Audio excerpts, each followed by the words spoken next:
અમરેલીના ધારીના પેટા તિજોરી કચેરીમાં અજગર ઘૂસ્યો. ધારીમાં પ્રાંત કલેક્ટર કચેરી, મામલતદાર કચેરી બાજુમાં આવેલી પેટા તિજોરી કચેરીમાં અજગર ઘૂસ્યો. જંગલ મૂકીને સરકારી કચેરી સુધી પહોંચેલા અજગરથી લોકોમાં ફફડાટ.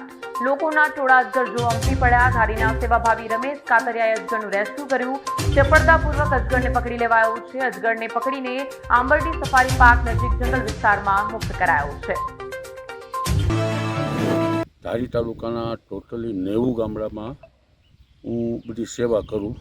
કોઈ એક્સિડન્ટલી કાંઈ બનાવ બન્યો હોય, કોઈ પાણીમાં ડૂબ્યો હોય કે કોઈ એક્સિડન્ટલી હોય, પછી કોઈની અહીંયા સાપ નહીં હોય, અજગર નહીં હોય, પકડીને જંગલમાં સેફ્ટી જગ્યા ઉપર મૂકી આવું.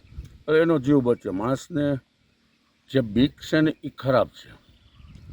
જે સાપમાં 100 વ્યક્તિને બટકું ભરે ને એમાં 98 બિનઝેરી હોય અને 2 ઝેરી હોય. કાંઈ ઢાક પડી જાય એરું કર્યો, બાકી કોઈ જાતનું એરું કોઈને નુકસાની કરતો નથી અને એને મારવાથી કોઈ આપનો ઓલું નથી. એનું જીવન આપણું આ પૃથ્વી ઉપર 84 લાખ એવની છે. એની અંદર પશુ પક્ષી વૃક્ષ મનુષ્ય બધું આવી ગયું. એ જ્યાં જાય ને એનું. અજગર ક્યાંથી પકડ્યું? અજગર પકડ્યો આપણે અહીંયા તિજોરીમાંથી.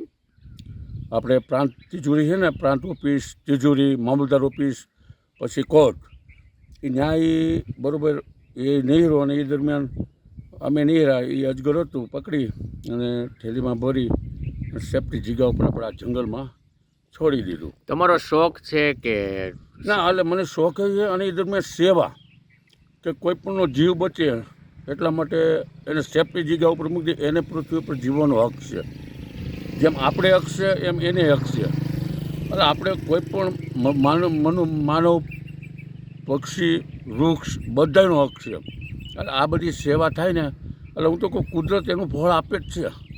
હું આ સેવા કરું, તમને કુદરત ઘણું ફળ આપે. વર્ષોથી આવી સેવા કરો છો, હું આ સેવા કરું છું. તો તમને કોઈ પ્રોત્સાહિત કરવામાં આવે છે કે નહીં? પ્રોત્સાહિત કરવામાં એટલે ધારીમાં કોઈ પ્રોગ્રામ હોય ત્યારે પ્રોગ્રામની અંદર કોઈ સન્માનિત ધારીમાં થાય છે અને ઘણે કરે છે. જંગલ ખાતામાં સન્માનિત કર્યું હતું.